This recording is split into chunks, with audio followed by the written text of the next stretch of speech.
Hello everyone! So questions are in. Thank you to everyone who submitted a question on my question box the other day. I posted it on my Instagram story asking you guys to submit any questions for a Q&A video. I got like over 50 questions, which was kind of crazy. I didn't expect to get that many, but I did anticipate that people would kind of ask me the same kinds of questions or kind of like stay on specific themes of questions. So I think I'm gonna divide this video up into me answering questions about college, my college journey, questions about like fashion, where I shop, where I get my inspiration, and then like other random questions that I was asked. But those are kind of like the three main categories of questions you guys submitted. And I tried to film this video earlier and it was taking me a really long time to articulate my answers. And I'm trying to make this kind of like the quickest, most in-depth version of this kind of video I could do for you guys. So I'm hoping it turns out good. And I kind of want to give like the most detailed answers that I can. So this might be a longer video than usual to give you kind of like the best answers to the questions that you all submitted. So without further ado, I'm gonna pull them up on my phone and we can get right into it. Here are the few fashion questions that I received. So the first one is, where do you get outfit inspiration? How do you determine how much money to spend on fast fashion versus staple pieces, which I'll talk about. Favorite places to shop online. So I would say I'm a huge online shopper. I wasn't always a really big online shopper. Like growing up, I always went to the mall and tried on my clothing, but I find that I can find like the biggest variety online. So I would say I definitely online shop the most out of anything. And places that I love to shop online would be Zara. That's like probably my go-to. Most of my wardrobe is Zara, like my t-shirts, etc. But otherwise I shop at Farfetch, Shopbop. I also love Shopbop, Sense, and Revolve, obviously. But my only problem with Revolve nowadays is I feel like everyone kind of shops Revolve, and there's like nothing wrong with that, but I definitely like to have some different pieces than other people. So it's kind of hard to shop on Revolve because I feel like so many people are wearing the same things. So I definitely go to Revolve for some items, but I probably stick to like Shopbop, Zara. A lot of people also shop on Zara. But I always keep in mind when I'm shopping, like I look for really unique items or items that catch my eye personally rather than like buying what I see other people wearing. For me, I would say the two items that I splurge on the most would be like accessories, so bags and jewelry, and then shoes. So I try to differentiate my outfits through wearing like different brands and like those three categories, and then I usually repeat like shirts and jeans all the time. Deciding whether or not to splurge on something, I would say if something catches my eye, or if there's like a sneaker that I've really been wanting, or, and when I say like really been wanting, there will be a lot of things online that I see and I'm like, oh, that would look really cool on. But like in 2 days, like I'm not really thinking about it anymore. That's kind of when I decide like, okay, it's not really worth buying. But if there's something that like a week later I'm still thinking about, I'm like, oh, like, you know what? I really think I'll wear that shoe a lot, or I really think that was a cool find. I'll probably go and spend my money that way. So in regards to splurging, I think if it's something that you see yourself wearing a lot, or something that you think is like could be unique to you, definitely go for it. But I would say it's difficult to say or like give you guys advice on where to splurge for yourselves, because again, this is all like unique to me and how I would personally shop. So that's where I spend the most money. But I know like a lot of people don't like investing in shoes because, you know, they get worn out very easily. So again, this is all like personal preference. Oh, my family could definitely attest to this. I spent hours online like nitpicking different websites, reading blogs like Hypebae or Hypebeast, Complex Magazine. I do like a lot of research. Not research, it's like fun to me, but I'm always looking into brands, different trends that are going on. I really like to stay updated, and I definitely like dress trendy. Like I'm not a traditional dresser at all, and I was always like kind of raised to be, but I think like for me, I can express myself through clothing, which I love. I absolutely hate when people say like, oh my gosh, I can't pull that off, because I personally believe that anyone can pull off anything as long as you wear something confidently, or you believe that like you can rock this outfit or look good in something. So I like really take that expression to heart, and I tell myself that I could pull off anything. I mean, obviously there are certain things where it's like, oh, that's not as flattering as another, but if you want to wear it, I think go for it, because again, like, we're only young once, or I don't know if my viewers are young, but you're only young once, and there's always like certain phases in life where it's more appropriate to dress one way than another. So while I'm young, I kind of want to dress like in the funnest, craziest way that I can, if that makes sense. So not everyone's gonna like your fashion taste. There's definitely people out there who don't like the way I dress, or think the way I dress is ugly, or I don't know how to describe it, but not everyone's gonna agree with the way, or your style and taste and the way that you wanna dress yourself. But I think you should just own what you like. Where I get my style inspiration would definitely be from Hailey Bieber, Bella Hadid, Devin Lee Carlson, and Madison Beer. So those 4 people definitely have inspired my style the most. You can look all those people up on Instagram. Usually what I do is I just like stalk them on Instagram. I follow most of them on like every social media. I've watched almost like every YouTube interview of all of them.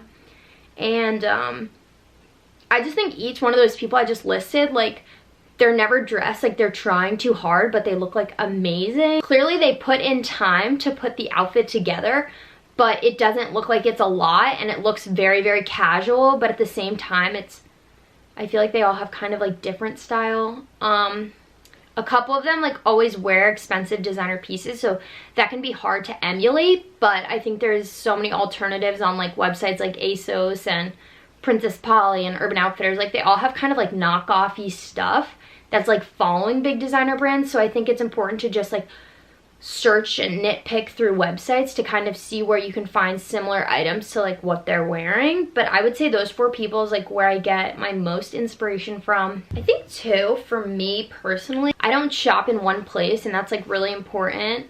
I shop kind of all over the map. Bought things when I travel. I find like random Instagram brands and buy things from there. Vintage stores, you can get a lot of like unique items. So I would say my inspiration really comes from all over, but I've taken like a lot of time into, you know, dressing myself and obsessing over clothing. I definitely like obsess over it. I should definitely be saving my money in some spots, but it's something that I love to do, and I love dressing myself and putting together outfits. If I didn't have a YouTube, I'd probably have like a blog of like my daily looks. Do I have a Poshmark? No, I do not, but I do have a closet account. It's my last name, Bucknam, Bucknam Closet, and I'll link it down below if you guys want to check that out.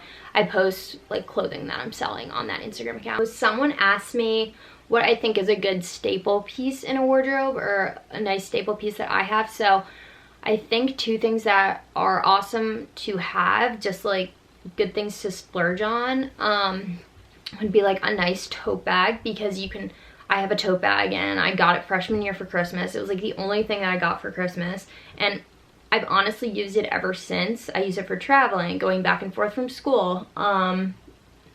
I don't really use it as an everyday bag because it's so large, but I think a tote bag is like a great thing to definitely invest in. And then another thing I think is something that won't go out of style and you'd get a lot of use out is some sort of like black handbag for going out, because black matches almost everything. I love the color black, and I think it's like a good bag to start out with. And as you like, if you want a handbag collection, I'm just like obsessed with these things, but if you like wanted a bag collection, like black is a great bag to start out with, because you'll get so much use out of it. And then if you have a nice essential bag, you can get like fun bags as you go along. And then another thing that I think everyone should own is Air Force Ones. I know that's a super basic sneaker and everyone has it. It's kind of like the Adidas that everyone had like 2 years ago with like the 3 stripes on the side. But I think Air Force Ones are so comfortable. They look really sleek. I have 2 pairs of them. One's like really dirty now, but I decided to buy another pair because I wear them that much, and I just think they look awesome whether you're wearing jeans, leggings, even like a dress, like a sundress. So I would say everyone should definitely invest in a pair of Air Force Ones if you don't have those already. But yeah, so like a tote bag, a nice small black bag, and Air Force Ones would be staples I would say everyone should own. What is it like having a YouTube channel? Tips for starting and growing your YouTube. So I would say decided to start a YouTube very randomly. So I started watching it. I studied abroad my first semester of college, which I'll talk about later in the video. But my friends abroad like loved watching YouTubers, and I had never done that before. I don't know why, but I just like never got into it. And when we were abroad, we had like a lot of time on our hands, so we would like sit around and watch YouTubers, and I thought it was really cool. Like I loved watching them. It was like addicting, and I have no idea why. Like sometimes I still wonder like why do people watch like my videos, but I just thought it was really fun like watching the lives of other people. So this was 2 years ago when I was watching it with my friends, and then last year Christmas break I saw this camera was on sale. And I was like, you know what, like, let me get it. If I don't like YouTube, I can use it for normal pictures. I kind of looked into how to start a channel. There are so many like articles online. I knew I loved editing videos because when I was like 7, I want to say, my parents got me one of those flip video cameras. I have no idea if you guys know what I'm talking about, but I used to film all our family vacations, and I would edit it on like Microsoft Video, I think it's called, like some sort of movie studio that Microsoft had. It was on our Dell home computer in my house, and so I knew I would know how to edit footage, so it was just a matter of me like picking up a camera and filming what I did. And I was originally nervous because I was like, I'm just a girl from New Jersey. I'm not doing that many exciting things. I am a college student, but I'm not like out living in LA, like, you know, being like a vlogger. So I was nervous that I wouldn't have like enough to film, but my sister like made a good point. She's like, Hannah, people watch like the randomest stuff online, so like why not just try? So my first vlog did really well. I guess a lot of people wanted to kind of see what I was up to in my life, and then I kind of gained some confidence there. I've always kind of been that girl who isn't really scared to post, put myself out on the internet, and I think that's like the first step that you really have to get past. I had faced my own like adversity, hate, etc. I would say like my first real like the 8th grade, and like ever since then I have faced a few challenges. So I think through those things, although they were like really painful at the time, I've grown like really thick skin, and being creative and kind of expressing myself online has just become something that's like really important to me. Also something that like I honestly love doing. So I've kind of like just stayed in my own lane, tunnel vision. I've really like blocked out people who are negative, and you know, I just like stay focused on like my end goal. And I think that's been like really important, and like a good part to my success. I haven't been like crazy successful, you know, I just hit 1,000 subscribers, but not caring what other people think, because again, I'm only young once, we're all only young once. Like if you have something you want to do, I see people do it all the time. Charli D'Amelio on TikTok. People go viral all the time. People have success all the time in the strangest ways. And if you just put it out there and if you work towards it, I really think anything is possible. So again, like you guys are watching this video right now, like you're helping me, and I couldn't be more thankful. So I know it sounds like cheesy, but like literally follow your dreams. Like, I don't know. So in regards to starting my own YouTube, that's kind of like where I'm coming from. Going off of like YouTube, people ask me like what jobs I had. So what was your first job and what's your dream job? So my first job was a camp counselor my freshman year of high school. And then I've also worked at a restaurant for the past 2 summers, and I babysit, but those are the only jobs I've had. What would my dream job be? It's so weird. I don't know how to articulate it, but I hope to build a platform of my own where I can do something where I self-employ myself, like creating a brand or something. I've always dreamed of having a platform where I can kind of like give people advice and, you know, inspire people. I don't know how I would inspire people, but I've always admired people who have like so many followers, subscribers, etc., where people are like listening and are attentive and interested in what they have to say. So I like dream of having that for myself. I would love to do something creatively, professionally. It's just how my brain works. It's where I thrive. Yeah, but I don't know how to articulate what I want to do in the future. I really hope that I can grow my own social media, grow this channel, and then turn it into something bigger than I could ever imagine. So going off of YouTube, favorite vloggers to watch on YouTube. Do you follow any blogs? So I don't follow any blogs, like reading a blog online, besides like I read like articles from like Hype A and Hype B side. But like bloggers, I follow some on Instagram. I follow We Wore What, Earthy Andy, Something Navy. But I'm not like a huge blogger girl. I really like following them because I like to see how they post Instagram content, because that's something I'm kind of like nervous about doing. Because again, like I'm just kind of like, I see myself as just like a girl in college, and I'm just someone that like wants to have friends and kind of like a normal college experience. But I'm also like stuck between like wanting to pursue like my passion and posting a lot on Instagram, but I can't tell if it's like annoying for people that I go to college with. Like, I don't know, and I shouldn't care about that, but I feel like currently at this moment in my life, I feel like I'm stuck in between two worlds. So that's kind of been challenging for me to navigate. So I really like following bloggers, because bloggers kind of show me like how you can post from home, or what kind of content people like to see, like what you're eating for breakfast, like a quote. Like I have no idea.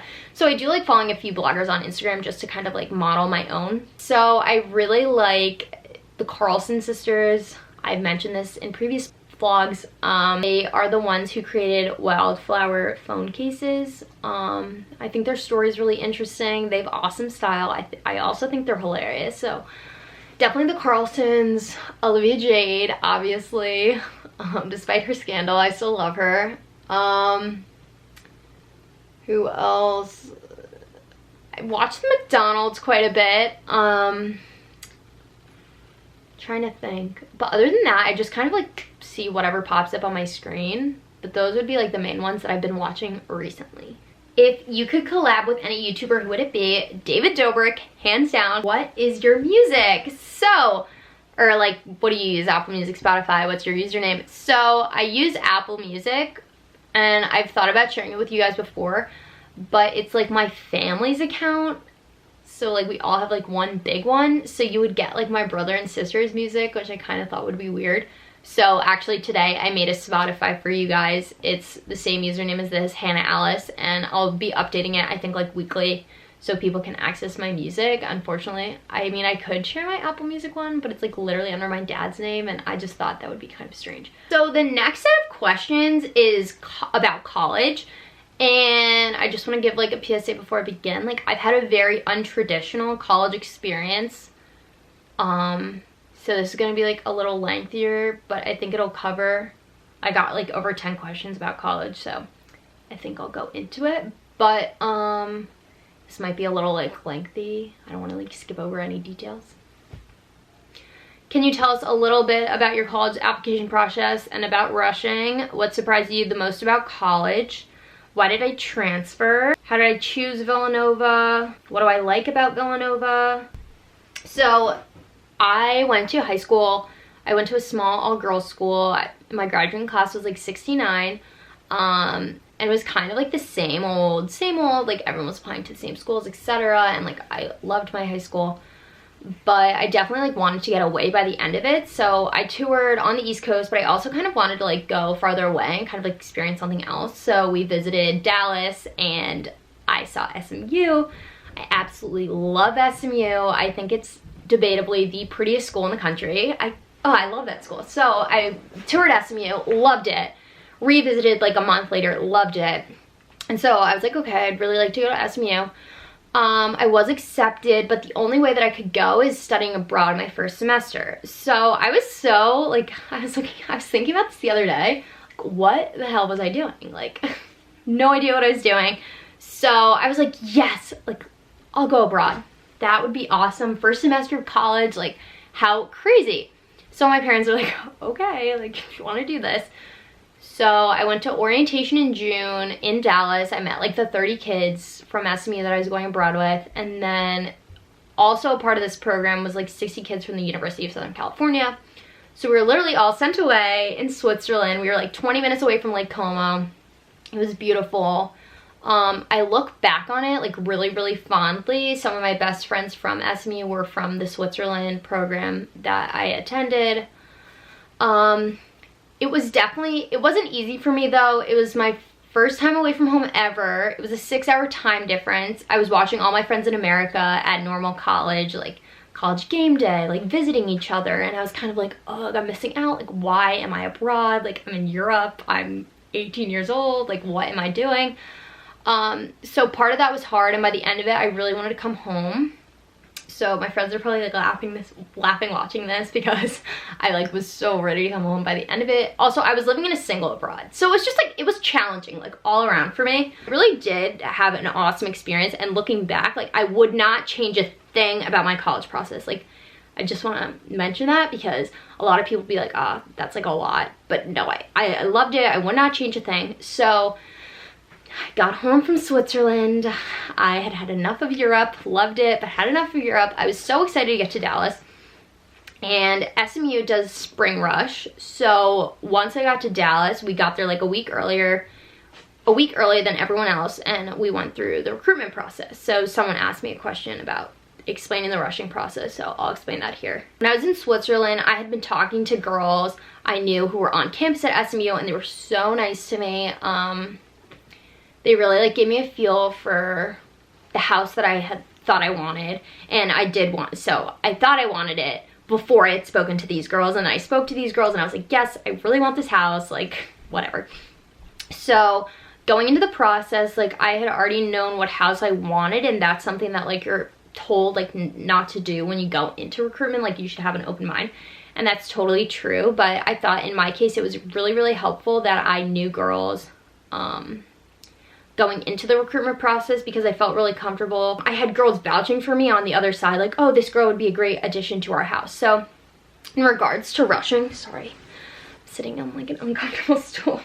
In regards to rushing, I think it's really important to kind of network, and this is like if you're allowed to at your school. I know some schools you can't talk to older girls before you go to recruitment, so you should definitely like look into your school's rules.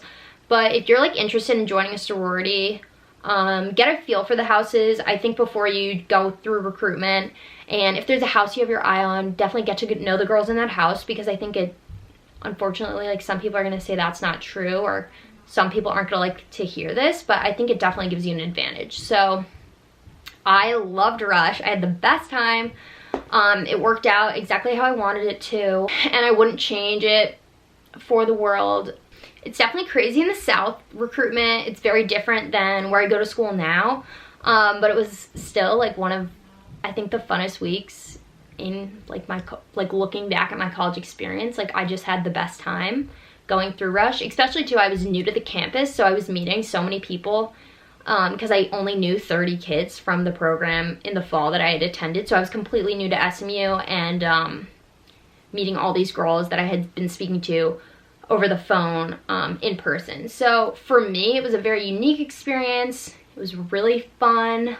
I absolutely loved Rush, and I love SMU. I don't have anything bad to say about it, actually. I have a lot of friends at Villanova who I know also transferred from other schools that I met at transfer orientation at Villanova, and a lot of them like really disliked the school that they came from. I actually just visited SMU. I have nothing bad to say about it. Honestly, I had a really long freshman year, and Texas is far away from New Jersey, and honestly, I just kind of wanted to come home. It was too much of a distance for me. I just think there was like a lot weighing on the decision that I was making, and I just like didn't feel at home, and I think probably studying abroad worked against me for a semester, just because I found it hard to make friends. Like I am an outgoing person, and I seem outgoing on social media, but like I'm definitely not like, I'm not pushy, and I've never had a friend group I've always been friends with like a lot of individual people. I have a lot of friends, but like in all different places. So SMU, I felt like it was very like not cliquey, because some people would disagree with that, but it's definitely like there are a lot of friend groups, and I found it hard to like find my place there. So between that, the distance, missing home, I didn't know a lot of people in Dallas, so it's not at the time when I went there, it wasn't a school where a lot of people from my area went, so it was hard for me to relate to the kids there, I would say. My first full year of college, I like really found myself. I learned a lot about myself. I learned what I wanted, and I would say it was a challenging year, but no one goes into college. I mean, I guess some people do think that they're going to transfer. Like, I never thought in a million years that that would be me, but I'm really glad that I did. My roommate also actually went to SMU and left for different reasons, but we both transferred together and we lived together, and we just think that was like, we can tell that story another time in another video, but it was just like the craziest thing. And my mom was like, you know, I really just think it's like all meant to be. And yeah, so I'm really happy now. This is my second year at Villanova. Villanova's in Pennsylvania, for you guys that don't know. It also has Greek life, but to a much lesser scale, so there are no houses at Villanova. We literally meet in classrooms, which is was so weird to me when I first got there, because SMU has like beautiful houses and like the best facilities, and Villanova is much more like low-key, so that was hard adjusting to when I got there. I think it's a great fit, and it's so funny because when I first went into the college process, I did not even apply to Villanova. I had no interest in going to Villanova. I was like, I want to go far away from home. Like, a lot of kids from my area go to Villanova, so I was really against it. And then when I was looking to transfer, I was like, I just want to go home. Like, I want to know kids at school. So I was like, Villanova. But yeah, I absolutely love Villanova. If any of you are coming to Villanova next year, DM me. A couple people actually did, and I'm really excited. I am in a sorority there, so the sorority I rushed at SMU, I was able to rejoin at Villanova, which was really great because immediately the girls were so welcoming, reached out to me, and it was kind of like a community that I had going into it. So I could do a whole video on my college process, but that's like the gist of it. My last thing is I also really wanted a big city when I was looking at colleges, and SMU was in Dallas, and Dallas is an amazing city. And Villanova is in like a small town. It's 20 minutes outside of Philly, so that's awesome, but it's definitely like, it was two very different feels. So it was hard for me adjusting at first, and again, I'm really outgoing on the internet, but I would say I'm pretty shy in person just because I get nervous and, like I said, overwhelmed and anxious really easily. So it was a big step for me to transfer, but I kind of went into it like with open arms. I was really excited. I was like, I'm gonna embrace this, like it's a new start, and yeah, I wouldn't change it for the world. So that's my little college story. So we'll end with a little more lighthearted questions. Not that that was like a lot, but favorite makeup product. Here it is. Here it is. I had this in my last video, but the Too Faced lip injection, amazing, probably my favorite product. Final 3 questions. My favorite restaurant in New York City. Family's favorite restaurant is Hillstone, and Hillstone has like a lot of random names around the country because they're like, they don't want to be a chain because then they would have to post the calories. It's like this really weird thing, but it's like Hillstone, Houston's, it's like a cousin restaurant of Honor Bar. So that's our favorite restaurant as a family. We also really like the Polo Bar. Oh, I haven't been to New York in so long, but those are like our 2 favorites, I would say. One thing I can't live without, Diet Coke. Yeah, Diet Coke or my family. So I hope this video did not go on for too long. It'll be interesting editing it. But thank you guys so much for submitting questions. I literally could not have done this video if people didn't ask me questions or fill out my question box. So thank you very much. Please subscribe to my channel. I know I say it every time, and like all YouTubers, but I would really, really, really appreciate it. And if you guys have any other questions that I didn't answer or things that you like want to talk about, feel free to leave me a DM. I'm sure I'll do another video like this soon. And if you want to hear more in depth about like one topic or another, leave a comment down below or DM me like a video suggestion if you want me to like talk about a certain topic. But yes, thank you very much for watching. I will see you next time.